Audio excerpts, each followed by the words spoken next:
All right. In life, there is one irony. When you are full of thoughts, when you are full of ideas, when you have a lot of impression about life,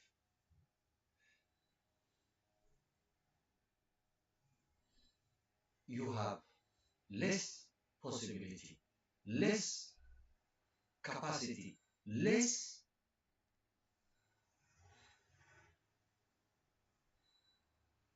to enable the words that you have, the words, the impressions to others and to bring them into the world. I think we can agree with this.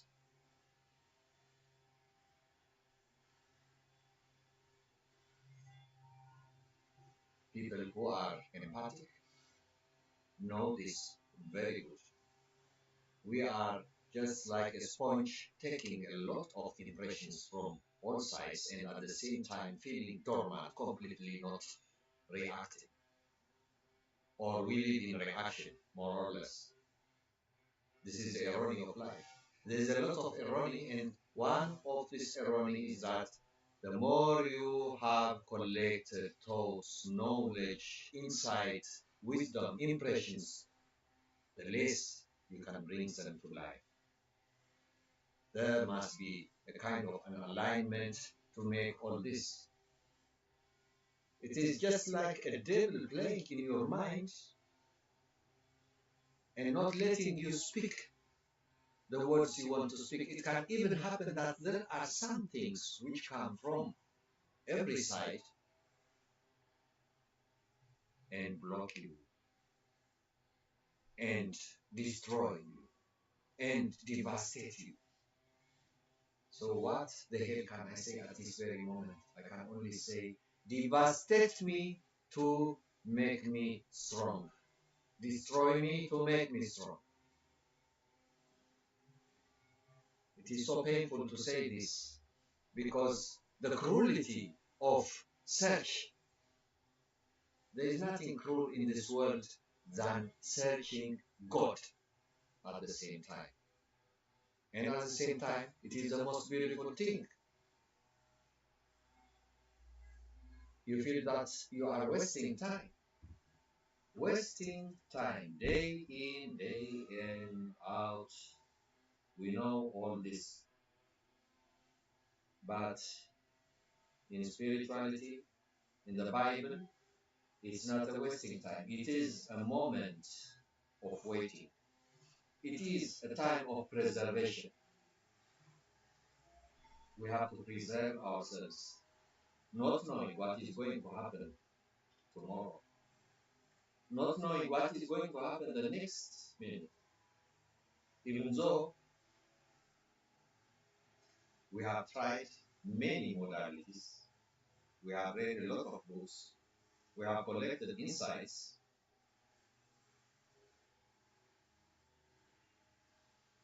we are socially incapable of doing things. This is something that I have learned in my life. The more I have collected ideas, the more I have seen modalities of healing. It feels as if the healer is gone somewhere and the one who is going to be healed is just waiting for him. So there is a kind of waiting. We have to call it preserving ourselves in a moment of stuckness, when we are stuck, completely stuck. There is a kind of peace that we feel at the same time too. There is a kind of comfort. Some call it, it is the Holy Spirit just showing us the way. And I myself, I have been asking the Holy Spirit, who is the Holy Spirit? The Holy Spirit is the one which guides us, the one which is unseen, the one which has saved our life many times in the process of our life. the one who is not destroyed, devastated from anything can. Nothing can devastate it. Nothing can destroy it. So this fight of unequal, on the one side, the ego, which is full of ambitions, the ego, which is full of innocence at the same time, which makes itself much more bigger than it is,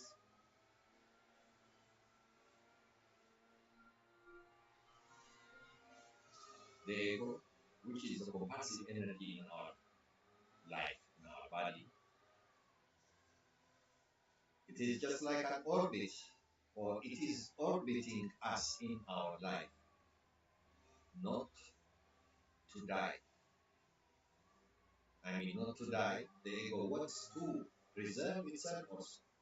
This is a fight of preservation. This is a battle of spirituality. This battle cannot be won by oneself. We may say that I am strong enough to do this and that, but we know at the end we cannot fight against the ego. We can integrate him if you are lucky. If the ego reveals itself also, it's all about revelation. The revelation of the Almighty, the revelation of ego, the revelation of your body, the revelation of your soul, and everything. So we are here to remember ourselves because we have willingly forgotten ourselves for the sake of the play of the divine. But most of the time we are lost in the play. We think we are the play and we are lost in the play. Day in, day out.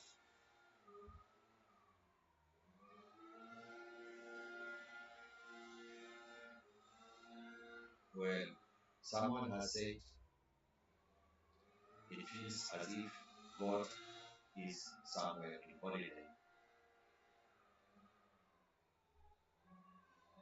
And at one time, when he comes back, he's going to laugh about all these things, about this nonsense, what we have faced in our life,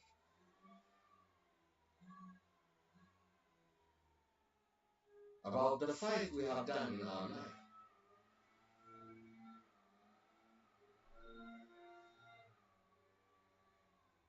So, what can we say except that everything is a divine? Everything is a divine. The pain that we feel is a divine. The thoughts that we think is a divine. The body is a divine. The heart is a divine. The mind is a divine. So how can we have a relationship with the divine? Don't you think it is really tough to find a relationship to your mind, body, soul?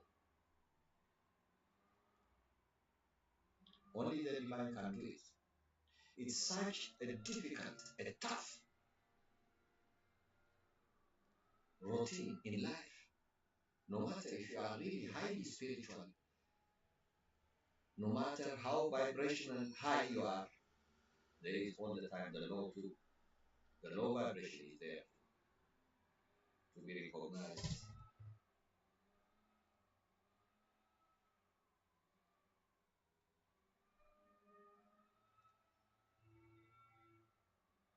So when we suffer, the divine is suffering with us. When we are confused, the divine is seeing that.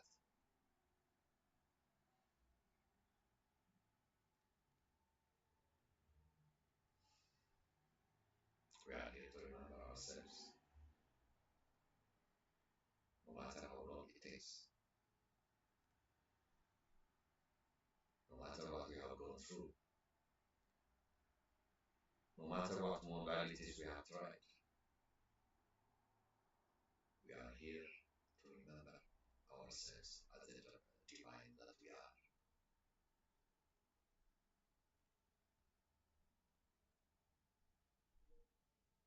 matter how obsessed we are in our life, how obsessed we are in our ego, how obsessed we are in our past, the moment is decisive all the time. This is a wonderful thing about life. I don't know, we may die any moment, but to know that there is a moment all the time that we can rely on, that we can wait for, that we can be passionate about.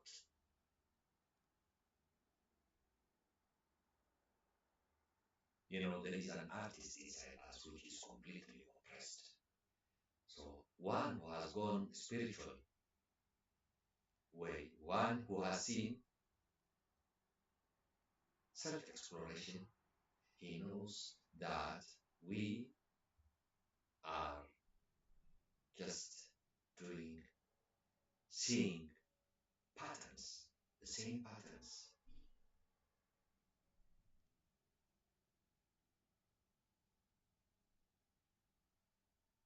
So, what else can we say rather than may the divine speak through me? Because right now I am speaking from a dark hole of my life, from nothingness. But I know this nothingness is also at the same time everythingness. I've, I've just felt known this years ago, many years ago, decades ago. Did it help me to be better? Did it help me to be powerful? No. For some reason, there is something which is just wanting to keep on going. Right now, I remember from Buddha's, I think, I don't know the name, it was Ananda, I think, who just have been searching all his lifetime. And he said, the searching itself is such a wonderful thing. So he told Buddha, let me wait in this. Let me enjoy this suffering before I wake up and forget it. I think this kind of mindset, this kind of setup is happening also with us.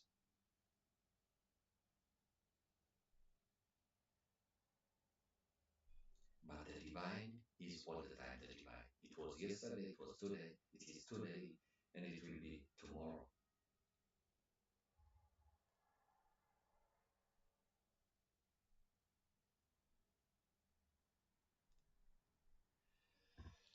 There must be a way. There must be a way.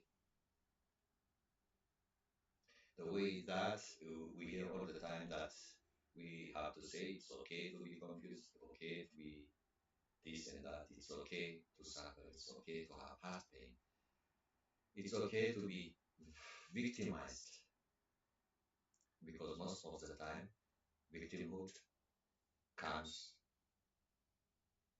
from not accepting the light that we can shine. Our own light can just bring us to darkness that we stop shining it.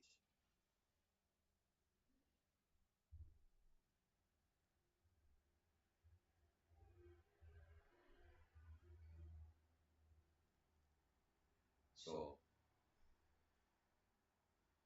let go and let God play. Let go and let God speak. Let the divine speak. Let the one speak. The one which is all the time. The one which knows. The one which knows.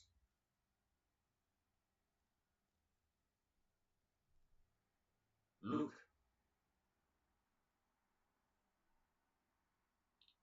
I think Krishna says consciousness is other than the know, beyond the unknown. Consciousness is other than the know, beyond the unknown.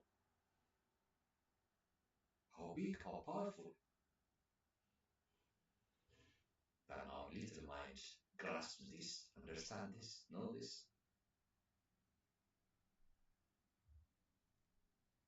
make sense it.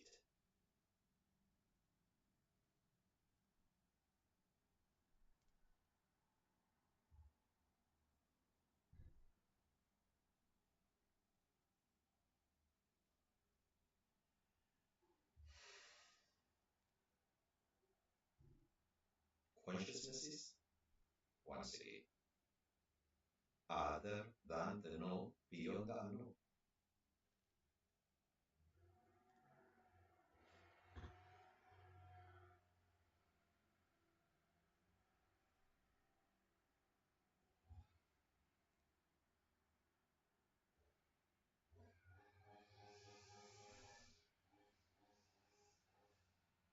All right, that's it.